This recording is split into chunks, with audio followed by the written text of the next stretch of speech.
Hi, this is Dave Philippi with FabCAD. This is a series of lessons we're going to do on the customization features of AutoRail. So the first feature I want to show you is the actual customized box itself, which is on the flyout in the AutoRail panel, and you'll see on the far right the button called Customize. So we click that, and here you have various global options that you can do to make the screen behave the way you want it to. You can add dimensions, add bill of materials. You can uncheck those when you're just having a customer come in and you don't want them to see all the different dimensions and bill of materials information. They're not really that interested in that. They just want to see what things look like. Here you can show detailed pieces of the top of a gate. You can add piece marks, either letters or numbers. And if you use piece marks, you can also list the center locations of your railings, top and bottom. Gives you your center point dimensions if you punch channels. You show plan view of railings, the method of defining the overall length. Here you can add base plates. There's a base plate configuration routine you can go through, look at that. Method of calculating the end cut angle. If your saw is set for 90 for straight cut, you would use that choice. If your saw is set at 0, you would pick that choice there.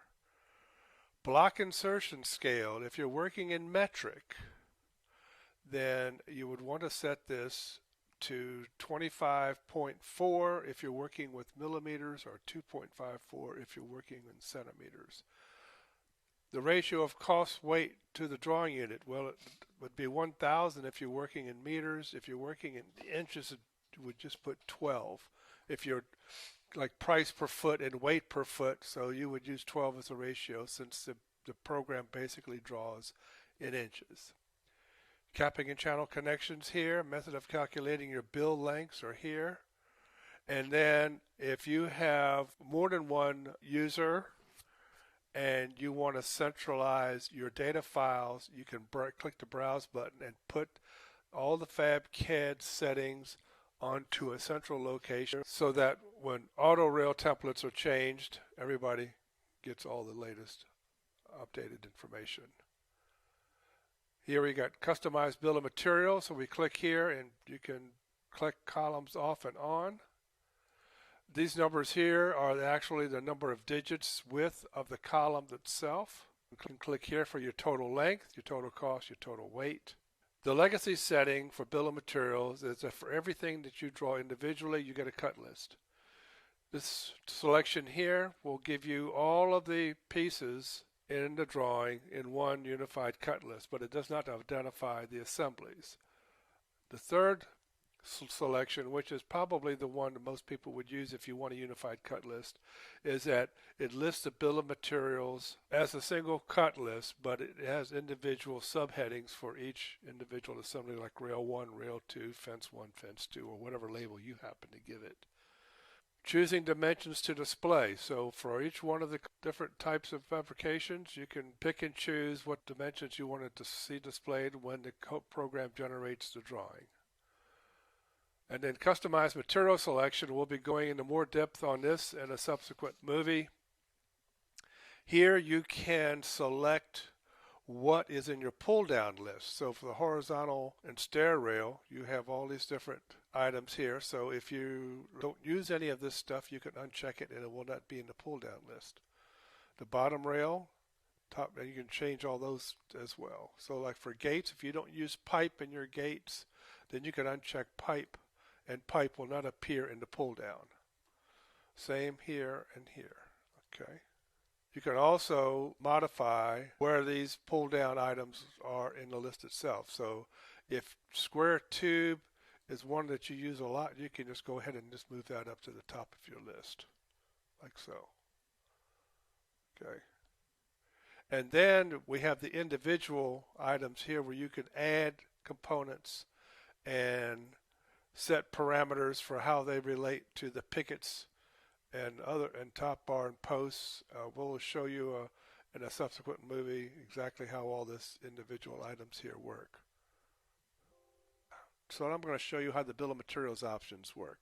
So I'm going to go in here and click on the customize, and we'll do the legacy first, so understand what these terms mean. So I'm just going to draw a rail.